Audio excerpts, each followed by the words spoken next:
Oke, oke, nanti bisa di zoom. Jadi posisinya slotnya terkunci, ya slot manualnya terkunci, yang hanya bisa dibuka dan ditutup. Yang bisa dibuka dan ditutup dari dalam. Terus yang ini kunci biasa yang bisa dibuka dari luar dan dari dalam kamar. Di samping ngecek TKP juga ngecek membandingkan apa yang kami dapat sebelumnya dengan penjaga kos-kosan ini. Lah, satu, yang paling penting kami ngecek soal CCTV, ya, termasuk mengkonfirmasi CCTV itu hidup ataukah mati, kalau hidup berapa jam, dan diambil oleh kepolisian skemanya berapa waktu, dijelasin cukup baik, cukup detail, bahkan ditarik ke belakangnya sangat banyak, dan itu sangat cukup dan sangat baik. Yang berikutnya kami juga ngecek posisi kondisi kamar. Ya, kami ngecek kondisi kamar, kami lihat semua bagaimana bentuknya, kami cek plafonnya, kami cek saluran airnya, kami juga cek kasur. Dan yang nggak kalah penting adalah kami cek posisi kunci. Lah, posisi kunci ini jadi sangat krusial di situ. Lah, kami cek secara fisik dan kami konfirmasi kepada penjaga kos-kosan ini. Karena beliaulah yang membuka pertama kali, terus kami minta untuk diperagakan posisi kuncinya. Jadi ada dua kunci, kunci yang memang terpasang di pintunya, bisa dibuka dari luar maupun dari dalam. Ya, terus kunci yang memang ada di dalam yang bentuknya slot, yang itu hanya bisa dibuka atau dikunci dari dalam. Lah, saya nanya ini posisi kunci yang slot, terutama yang slot ya, yang hanya bisa dibuka dan ditutup dari dari dalam, itu posisinya terkunci. Jadi kami tadi konfirmasi langsung ke penjaganya, kan ada video juga, kami cek videonya, kami konfirmasi ke dianya, waktu dibuka posisinya terkunci. Yang berikutnya kami juga ada salah satu penghuni kos-kosan, ya, yang masih belum tidur sampai jam 1-an begitu. Apakah ada suara yang mencurigakan? Tidak ada. Suaranya hening dan sebagainya. Apakah kondisinya kayak biasanya? Kurang lebih kayak biasanya. Apalagi di hari itu juga pas hujan rintik-rintik ya. Lah, itu juga penting. Kami cek jumlah CCTV juga penting, kami cek posisi CCTV juga penting. Tapi yang lebih penting memang soal ini saya spill aja. Bentar.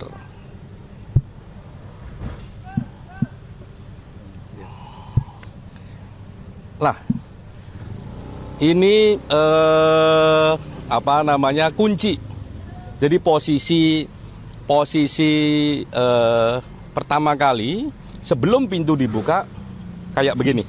Nanti bisa difoto. Oke, nanti bisa di zoom. Jadi posisinya slotnya terkunci, ya, slot manualnya terkunci, yang hanya bisa dibuka dan ditutup. Yang bisa dibuka dan ditutup dari dalam. Terus yang ini kunci biasa yang bisa dibuka dari luar dan dari dalam kamar. Terus posisi plafon, baik posisi plafon kamar maupun plafon kamar mandi, tidak ada yang rusak sama sekali. Mungkin itu yang penting. Nanti kami geser ke PMJ untuk lebih detail lagi apa yang sudah dilakukan dan sebagainya. Oke? Ada CCTV yang hilang nggak, Pak? Ada CCTV yang hilang nggak, Pak? CCTV, jumlah CCTV sebelum peristiwa sampai peristiwa jumlahnya sama. Apa sih yang membedakan penyidikan yang dilakukan oleh Kompolnas sama yang dilakukan oleh pihak kepolisian? Apakah ini terjadi? Kompolnas memastikan apa yang dilakukan oleh rekan-rekan kepolisian itu sesuai prosedur ataukah tidak. Secara substansi memang mendalami substansinya ataukah tidak. Lah, menuju ke sana kami memang ngecek dulu. Makanya kami pertama kali datang ke keluarga.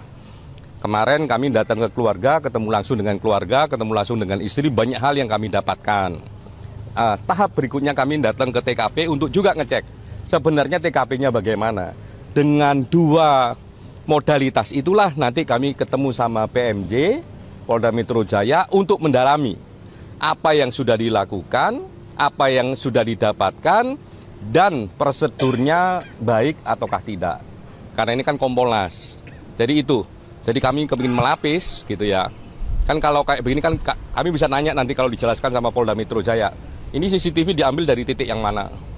Ini CCTV-nya jumlahnya berapa? Durasinya yang diambil kapan saja dan sebagainya. Termasuk juga apakah dicek semua ruang dan model yang terjadi di kamar, ya, plafonnya, jenis kunci dan sebagainya. Termasuk apa saja yang ditemukan di dalam kamar ketika peristiwa itu berlangsung.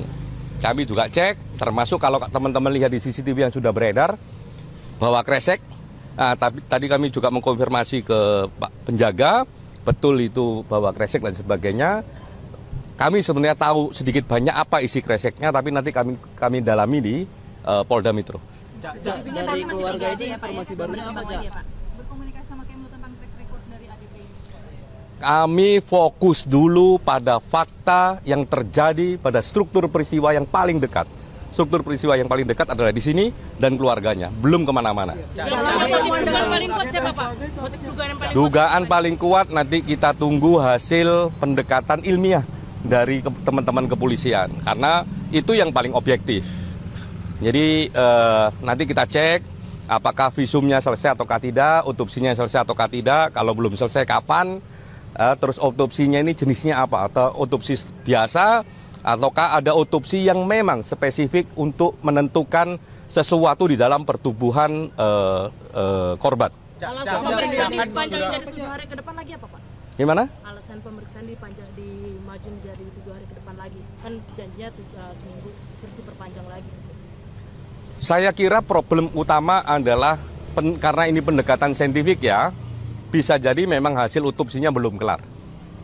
Karena semakin spesifik otopsi, semakin lama waktu membutuhkannya. Pengalaman saya misalnya di beberapa kasus, bahkan ada yang sampai 3 bulan, ada yang 2 bulan.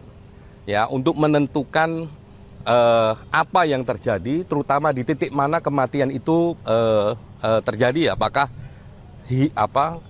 kekurangan oksigen, ataukah karena yang lain misalnya begitu, itu bisa dicek di otopsi. Dan itu ya kalau kita sampai spesifik kayak begitu ya membutuhkan waktu berbeda dengan otopsi yang biasa. Tadi kan dari keluarga di Jogja sama penjaga kos ya, dari keterangan polisi bahwa penjaga kos ngecek atas perintah dari istri korban. Nah, kenapa penjaga kos tidak mengetuk pintu kamar korban? Kenapa cuma jalan ngecek kiri kanan gitu? Ada penjelasan kah dari penjaga kos? Salah satu yang paling penting ya, memang firm, ada komunikasi antara istri sama penjaga kos. Menit per menitnya kami juga ada.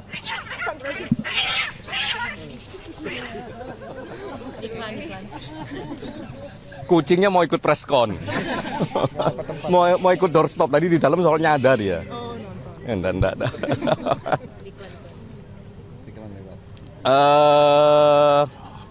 Komunikasi antara penjaga kos dan istri kami dapat detail per detailnya, kami dapat menit per menitnya apa saja dia bicarakan kami dapat dan kami tahu konteksnya. Jadi kalau tadi misalnya kenapa kok nggak langsung ketok pintu dan sebagainya kami jelasin konteksnya, termasuk kami juga membaca WA-nya. Cak, kan sudah berbicara dengan pihak keluarga, kira-kira apa sih informasi baru yang dari Kompolnas dapatkan, dan apakah ada keterangan dari keluarga bahwa sebelum tewas korban ini ada bertemu dengan orang atau seperti apa? Dan yang kami dapatkan adalah struktur cerita tidak hanya pas hari H tapi sebelum hari H. Itu yang baru. Termasuk barang yang tidak hanya pas hari H, setelah hari H juga kami dapat. Nah, itu barang barunya. Sebelum tewas itu dia sempat bertemu pihak apa gimana? Detail-detailnya nanti penyidik lah yang akan menjelaskan. Keluarga kan katanya sudah dapat hasil visum. Kemarin di Bantul itu keluarga membeberkan hasil visumnya nggak, Cak? Kami mendapatkan semua informasi terkait peristiwa ini dari keluarga, sangat baik, sangat komprehensif. Semoga kalau belum ada yang disampaikan ke kami bisa disusulkan. Tapi dari interaksi kemarin itu cukup detail dan kami udah cek juga ke beberapa sumber ya. Terus nanti kami akan cek itu ke Polda Metro gimana ini, apa perkembangannya. Sendiri udah ketemu sama pihak ini belum, Kementerian Luar Negeri? Kami fokus pada titik peristiwa yang paling dekat. Titik peristiwa paling dekat adalah keluarga dan TKP ini. Nanti kami akan lihat struktur peristiwanya.